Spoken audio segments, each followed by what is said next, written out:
Ассалаумағалейкум, ардақты ағайын, қадірменді көрермен қауым, бұл Аладоп YouTube арнасы және оның жүргізушісі әрі авторы мен Ермұхамед Мәулен. Қадірменді ағайын, күні кеше ғана өздеріңіз білесіздер, Қазақстан суперкубогі ойналып бітті және Алматының Қайрат командасы жеңімпаз атанды. Бұл матч қалай өтті, мен бұл ойынды қалай көрдім және кадр сыртында сіздер байқамаған оқиғаларды баяндап айтып беретін боламыз. Сонымен қатар өздеріңіз білесіздер, одан ары қарай бізде Қазақстан премьер-лигасының матчтары келе жатыр. Соларға да тоқталып кішігірім болжам айтатын боламын. Қазақстан суперкубогын үшінші мәрте жеңген Қайрат командасы титулды демеушіден қомақты қаржы алды, сыйақы алды және Қайрат Советайұлы Боранбаев та осы матчта болды және өздеріңіз білесіздер, Қазақстан футбол федерациясының су жаңа президенті де осы кездесуге қатысып, тондоны кубокты трофейді Қайрат командасына берді. Ал матч негізі бір күн бұрын өте қызықты оқиғалармен басталған еді. Өздеріңіз білесіздер, бұл матч Астана Арена стадионда өтті. 30 мың жанкүйерді қойнына сыйдыртатын алып кешенге бір күн қалған кезде түнгі сағат 10-дардың шамасында sold out жарияланды. Яғни бүкіл билет өтіп кеткен еді. Бірақ кейбір жағдайлар қалай орын алғандығы түсініксіз. Стадионда 7 мың адамға әлі де болса бос орындар болды. Расын айтуымыз керек, 23.400-ге жуық фанат көрермен келді бұл стадионға және олардың барлығы да өте қызықты тамаша матч тамашалады ғой деген ойдамыз. Өйткені бірінші таймда Қайрат командасында гол салатын енді 100% демей қояқ, бір екі тамаша мүмкіндік болды.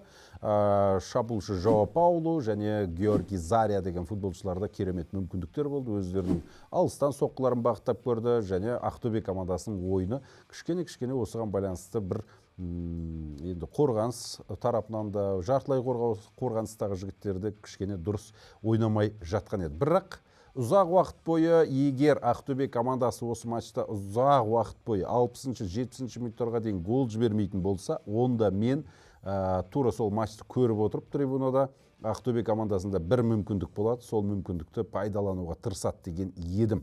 Бірақ өздеріңіз байқадыңыздар, алматылық команда гол салып кетті. Бұл матчтың негізгі қаһарманы Валерий Громыко, белоруссиялық ойыншы, ол өте тамаша өнер көрсетті. Соның пасынан кейін кезінде Ақтөбе сапында өнер көрсеткен бразилиялық шабуылшы Элдер Сантана кездесудің есебін ашты. Бұл жағдайдан кейін матчымыздың тағдыры жалпы ары қарай даму барысы өте күрделі өзгеріп кетті. Мысалға айтатын болсақ, Қайрат командасының оң қапталдағы қорғаушысы, Қазақстан ұлттық құрама командасының қорғаушысы Еркін Тапалов екінші сары қағаз алып, ол енді қызыл қағазға автомат түрде ұласып кетті де, бас төреші Саят Қарабаев сол жерде оны алаңнан қуып жіберді. Одан кейін 10 адаммен қалған Қайрат командасы амал жоқ қорғануға көшті. Бірлі жарым 2-3 мүмкіндік болды, болмады емес. Ақтөбе командасының әсіресе қапталда өнер көрсететін екі вингері, Еркебұлан Сейдахмет, бұрын демей қояқ, осыдан 2 апта бұрын ол Қайраттың ойыншысы еді. Ақтөбе сапында өте күшті, керемет ойнады. Айып алаңына өте көп пастар тастады, бірақ шабуылшылар, орталық шабуылшылар, нақтырақ айтатын болсақ, Фредди Гандола, Панама ұлттық құрама командасының шабуылшысы, ешқандай да допқа таласа алмады. Мүмкіндіктерді қарастыра алмады, әріптестеріне паста бере алмады. Өте қиын жағдайда болды. Ал сол қапталдан Ыдырыс Умаев керемет шабуылдар ұйымдастырды. Ол да тура сол Еркебұлан Сейдахмет секілді бір-екі рет ойыншылардан өтіп барып, қарсылас командасының қорғанысын бұзып жарып, комбинация арқылы өтіп кеткен қабырға ойнап кетіп, айып алаңына пас асырғанын байқадық, бірақ ортадағы жігіттерден ешқандай да қайран болмады. Осы жерде тағы бір инсайттер ретінде айта кетуіміз керек. Ыдырыс Умаев өзінің бүкіл құжаттарын өткізіп қойған, жуырда Қазақстан азаматтығын алып қалуы әбден ықтимал. Осы жерде айта кететін жайт, Ақтөбе командасының бас бапкері Игорь Леоновтың келісім шартында ешқандай компенсация туралы айтылмаған және клубтың басшылығы болғанда бұл жерде нақты клубта істейтін адамдар емес. Ақтөбеде білесіздер, облыс басшылығы клубқа қатты әсер етеді және солар тағайындайды. Бүкіл футболшылардың да келісім шарттарына араласатындығын біз білеміз. Сондықтан да бұл енді қалыпты жағдай Ақтөбе үшін. Ақтөбеде футбол бұл әлеуметтік жоба, ірі бүкіл қала қарайтын, бүкіл облыс сол клубқа қарайтын болғандықтан билік басындағы кісілер де осыған араласатындығы түсінікті. Және олардың ойы бойынша осы Игорь Леонов бапкерді алдағы уақытта дәл осындай сүреңсіз нәтиже болатын болса, ойын нашар болатын болса, алып тастауы әбден ықтимал. Және өздеріңіз білесіздер, бұл кісінің армениялық ассистенті болған, ол кісі жұмыстан кетіп қалды, өзге командаға ауысып кетті. Оқу жаттығу жиындары кезінде команда оны шығарып салған еді, қол шапалақтап, және содан кейін футболшылардың біразында әңгіме болып жатыр. Яғни тактика туралы, алаңдағы біздің көрсететін ойынымыз туралы сол кісі көп көмектесетін, ол кісі кетіп қалды, енді не болады жағдай деген секілді. Сондықтан менің ойымша команданың ішкі атмосферасы сәл бүлінген секілді, сәл құртылып тұрған секілді көрінеді де тұрады. Бәлкім ол олай да емес шығар, бірақ менің сырт көзге осылай айтып отырған жайым бар. Сырт көз сыншы дейді, сондықтан мен осылай байқап отырмын. Егер Леонов бапкерді жуырда Ақтөбе командасының басшылығы қызметінен алып, оның орнына басқа бапкер тағайындамаса, жағдай одан сайын ушығып кетуі мүмкін. Бұл жерде Ақтөбе командасынан ұнаған жағдайларды мен айта кетейін. Бұл жерде Еркебұлан Сейдахметтің бірден негізгі құрамға шығып керемет ойнағаны, бұл Қазақстан ұлттық құрама командасының бапкерлерінің көзіне түсті деген сөз. Өйткені осылайша өзінің қапталында, оң қапталдан шабуылға да, қорғанысқа да араласу өте тамаша болды. Одан бөлек тағы да айта кетуіміз керек, бұл команда сапында ойнайтын ұлттық құраманың ойыншыларын бас бапкер бірден екінші тайм басталған кезде алып тастады. Бұл Оралхан Өміртаев, қазір бабында жүрген еді, бірақ бұл ойынға дайын болмаған секілді. Және сонымен қатар Бағдат Қайыровтың да алаңнан алмасып кеткендігін айта кетуіміз керек. Сонымен қатар бұл командаға жаңадан алынған, осы жақында ғана келген, енді көп жаттығуда жасап үлгермеген Рабиу деген ойыншы болды. Сол Рабиудің қателігінен кейін Элдер Сантана керемет мүмкіндік алып, қақпашын алдап өтіп, екінші голын салғысы келген. Былайша айтқанда дубль автор атанып, осы матчтың қаһарманы болатын еді, бірақ Элдер Сантана бәрібір де қаһарман, бірақ өзі гол салмады. Қақпашыдан өтіп бара жатып, қақпашының қолы допқа тиіп кетті, және қайта айналып келіп ол пас берген кезде Валерий Громыко өте шебер салқынқанды қимылдар жасады. Қорғаушыны, қақпашыны алдап өтіп, бос қақпаға гол салды. Осы жерде ойынның 89-шы минутында матчтың тағдыры шешілген еді, нүктесі қойылған еді. Ары қарай футбол ойнау ешқандай мағынаға, қисынға сәйкес келмейтін. Осылайша Қайратты заңды түрде 2 гол салып, жеңіске жетті. Ақтөбе сапынан бұл жерде көзге түскен жаңа футболшылардан бөлек Ақтөбенің жанкүйерлерін де айта кетуіміз керек. Сонау Ақтөбеден ат терлетіп Астанаға келді. Пойыз, вагон болып, қалғандары самолетпен ұшып келді дегендей. Сондықтан да жанкүйерлер түгел бір трибунаны толтырып, керемет қолдау көрсетіп, алаулатып, жалаулатып, әндерін айтып, осы матчтың көркін келтірді. Оларға бөлек құрмет ретінде осында жылы сөздер айтқым келеді. Алматылық Қайраттың да фанаттарын айта кетуіміз керек. Олар да жақсы қолдау көрсетті, бірақ Ақтөбеліктер енді сәл кішкене басымдау болған секілді трибунада. Енді бұл матчтың әлбетте бір ғана кездесу, екінші қарымта ойыны жоқ. Командалар оқу жаттығу жиындарынан Түркиядан тікелей Астанаға ұшып келіп отыр. Тіпті Алматылық Қайрат сол Астана аренаның жаңа жасанды алаңда мүлде жаттығу жұмыстарында жүргізбегендігін айттық, жаздық та, өздеріңіз сайттардан оқыған боларсыздар. Соның өзінде де мінекей осындай жағдай болып отыр. Командалар негізі маусымға әлі дайын емес болып көрінеді, әлі де даму үстінде. Ол енді түсінікті, көктемгі алғашқы матчтарда осылай болады. Және сәуір болмай тәуір болмас деген тура осы қазақ футболына байланысты айтқан секілді болып көрінеді тұрады. Өйткені сәуір айына қарай командалар комбинациялық ойын ойнайды, тамаша бір-бірімен легионерлер, жаңадан келген футболшылар түсінісе бастайды, алаң сыртында да түсінісе бастайды. Бір ыммен кәдімгі пас беретіндей деңгейге жетеді, және сәуір айында өздеріңіз білесіздер, Қазақстанның көптеген аймақтарында жасыл алаңдар керемет болып өседі, күн райы да тамаша болып, жылы болып қалады. Сондықтан сәуір айына дейін осындай бір қызықты, бір түрлі нәтижелерді көріп қалатын секілдіміз. Ендеше қадірменді ағайын, осы ортада біз бағдарламамыздың екінші бөліміне көшейік. Бұл жерде біз сіздерге осы 1-2 наурыз күндері, көктемнің алғашқы күндері болатын Қазақстан Премьер-лигасының алғашқы тур матчтарына болжам айта кетейік, және оларға да тоқталайық, жалпы қандай матчтар болады. Ең бірінші бұл өте қызықты матч. Ордабасы Ақтөбе арасындағы кездесу. Ордабасы командасы бұл матчта Түркістандағы Тұран Арена спорт кешенінде өткізеді стадионында. Жасанды алаң емес, табиғи күшті бұл жерде шөп өсіп тұр. Сондықтан өте сапалы қызықты матч болады деген ойдамыз.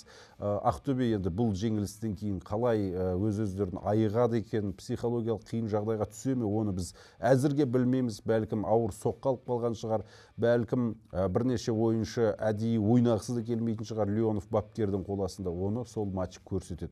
Бірақ оған Ордабасы командасы қарамайтындығы түсінікті. Олар өздерінің ойын ойнайды, өздері тыңғылықты дайындалып келіп отыр. Оқу-жаттығу жиындарында олардың жаттығу жұмыстары өте күшті болған. Сондықтан бұл матчта фаворит деп мен өз басым Ордабасы командасын санаймын, және алғашқы матчта гол салуға тырысады. Міндетті түрде басымдылық алуға тырысады. Кез келген команда енді алғашқы матчты жеңіспен бастағысы келетіндігі түсінікті. Тура сол стадионда Тұран Оқжетпес арасындағы матч болады. Тұран командасы да осал емес. Бұл команданың бас бапкері Виталий Жуковский, белорусиялық маманы, өткен жылы Атырауды керемет баптаған, бірақ бұл командада Тұранда әлі ештеңеде қалыптасып үлгерген жоқ.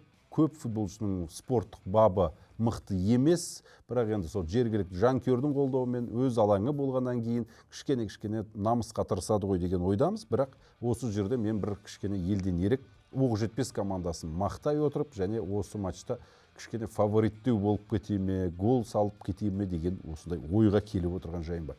Әлбетте мен қателесуім мүмкін, бұл болжам небәрі, ешкімде матчтың нәтижесі қалай болып аяқталатынын білмейді, сондықтан бұл тек қана жорамал, қадірменді ағайын. Атырау Елімай арасындағы матчта мен анық фаворитті көріп отырмын. Матч Атыраудың алаңында өтеді, түсініп отырмын, бірақ Атыраудың негізгі мықты ойыншылардың барлығы да өзге командаларға ауысып кеткен. Өткен жылы керемет өнер көрсеткен Джоэл Каямба қазір клубсыз ол Бельгияға кетіп қалған дейді. Әділбек Жұмаханов қазір Елімайдың капитаны болып кеткен. Ал Николай Сигневич өткен жыл көп гол салған белорусиялық футболшы, өздеріңіз білесіздер, Тобылдың ойыншысы. Виталий Жуковский бапкер, Тұранның бапкері. Сондықтан қазір Атырауда өте қиын жағдай. Менің ойымша бірінші матчта өз алаңында тең ойнаса соған қуанатын шығар. Өйткені Елімай биылғы чемпионаттың басты фавориттерінің бірі және бірегейі. Легионерлерді, қазақстандық ойыншыларды өте мықты. Осы жақында Серікжан Мужиковты де қатарына қосты. Сондықтан бұл матчтың анық фавориті, анық жеңімпаз демей қояйын, анық фавориті Елімай командасы, ұтуы тиіс. Келесі матч бұл Тобыл Ұлытау арасындағы кездесу. Қостанайда Тобыл Арена манеждің ішінде өтеді бұл кездесу. Нұрбол Жәрдемұлы Жұмасқалиев баптайтын команда өте күшті, білесіздер. Өткен жылғы құрамын толықтай сақтап қалған. Ислам Чесноковты трансфер жасап, ешқандай командаға Еуропаға кеткен жоқ. Ахмет Элмис Сауди ғана кішкене бір психологиялық мәселелерге ұшыраған. Соңғы жаттығуларға қатыспады. Бұл инсайт еш жерге шыққан жоқ, қадірменді ағайын, тек Аладоп YouTube арнасында айтып отырмыз. Әкесі ауыр жағдайдан науқастанып жатқан екен, соған байланысты ол Еуропаға бір барып келді. Сөйтіп қазір қайтадан команда сапында. Менің ойымша енді алғашқы турда міндетті түрде Ахмет Элмес Сауди алаңға шығатын шығар. Олардың қарсыласы Ұлытау. Ұлытау енді премьер-лигада жыл сайын ойнап жүрген тәжірибелі команда емес, бірінші рет шығып отыр. Дебютант десек те болады. Сондықтан менің ойымша бұл кездесуде өте қиын болады. Тобыл командасы айқын фаворит және жеңетінде шығар деп отырмыз. Қайсар Жеңіс арасындағы матч, бұл енді терезесі тең қарсыластар арасындағы ойын, екі бапкердің, ірі мықты бапкерлердің арасындағы текетірес деп айтар едім. Өйткені Виктор Балютұлы Кумыков, Қайсардың бапкері де өте мықты екендігін білесіздер тактикалық тұрғыда. Оның оппоненті бұл матчта грекиялық маман Аквис Вавалис. Ол да жаттығу жұмыстарын, теориялық жұмыстарын барлығын ағылшын тілінде жүргізеді. Демек бұл еуропалық футболдың неше түрлі үлгілерін, комбинацияларын қазақ футболына алып келетін мамандардың бірі де едім. Әлбетте өз алаңында болғаннан кейін Қайсарды фаворит деп санауға болады. Алайда Виктор Балютұлы Кумыковтың алғашқы турларда чемпионатта, Қазақстан чемпионатында да, өзге чемпионатта да статистикасы нашар. Бірінші ойында үнемі ұтылып қалатын әдеті бар. Өткен жылы білесіздер, 3 ойын қатарынан жеңілген еді. Сондықтан енді матч тең болып жатса, соғанда Қайсар қуанып қалуы әбден ықтимал. Бірақ енді жанкүйерлер қуанбаса түсінікті, жанкүйерлерге тек қана жеңіс қажет. Легионерсіз ойнайтын, қаймағы бұзылмаған қазақтың командасы Қызылордалық Қайсар міндетті түрде Қайсар мінез көрсетіп, дала қасқырларына сәйкес ойнайтын болса, әлбетте жеңісті жұлып алуы мүмкін жеңіс командасынан. Келесі матч бұл Қызылжар Жетісу Петропавлдық команда Тобыл аренада Қостанайда ойнайтындығын айта кетуіміз керек. Және Жетісу командасында қазір қиын жағдай, өйткені бұл команданың негізгі лидері, капитаны, Талдықорған футболының аңыз десек те болады, Серікжан Мужиков командадан кетіп қалды, сөйтіп Семейдің Елімай командасына қосылды. Бұл үлкен енді трансфер десек те болатын шығар. Үлкен бір қиын жағдай Жетісу командасы үшін. Сондықтан Самат Смаевқа тек қана бұл жерде сабыр тілегіміз келеді. Ол кісінің жағдайын түсініп отырмыз. Жақсы дайындап келді команданың, бірақ команданың көшбасшысы, негізгі сеніп отырған ойыншысы осы Серікжан арқылы ойынды жүргізгісі келіп отырған кісі еді, бірақ осындай қиын жағдайға тап болды. Алғашқы матчта енді Жетісуға өте қиын болатындығы түсінікті. Сырт алаңда тең нәтижеге қанағат тұтар еді, бірақ Қызылжар қанағат тұтпайды. Қызылжар командасының шабуылында Тоқтар Жаңғылышбай секілді ойыншылар бар. Қайрат академиясынан алған 5-6 футболшысы бар.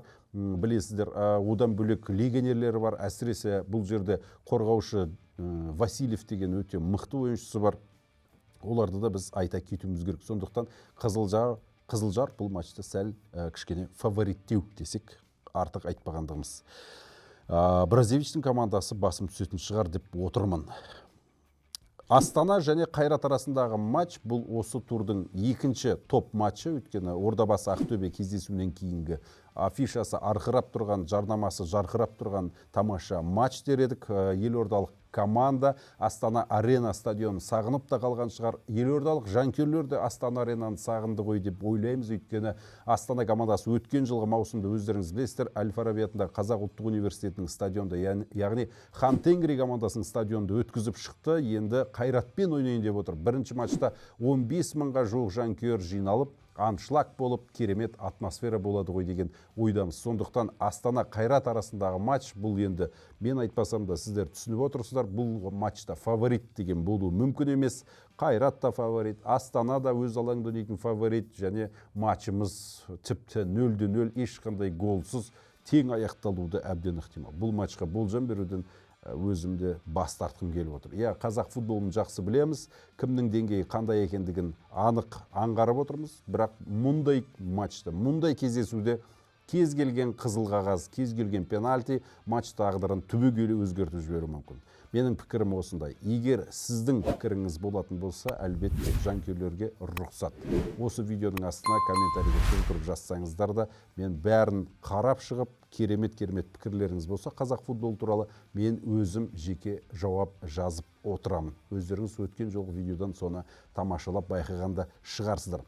Ал осы видеомыздың жалпы қазақ футболын насихаттаудағы ұлы жолымызға үлкен көмегін көрсетіп жатқан біздің фондағы достарымыз екендігінде айта кетуім керек. Олардың қызықты акциялары мен шарттары жайлы қызықты сілтеме осы видеоның астында тіркеліп тұрады. Біздің Аладоп YouTube арнасын қолдағыңыз келсе, сол сілтемені басып кіріп көрсеңіздер болады. Қадірменді ағайын, ендеше бізге берілген уақыт осымен тәмам. Студияда болған мен Ермұхамет Мәулен. Жеңісті күндерде жүздескенше Қазақстан премьер-лигасының бірінші турынан кейінгі кезекті видеомызды 3-4 наурыздарда тамашалап қаларсыздар. Ендеше соған дейін жеңісті күндерде жүздескенше деп мен сіздермен қош айтсамын.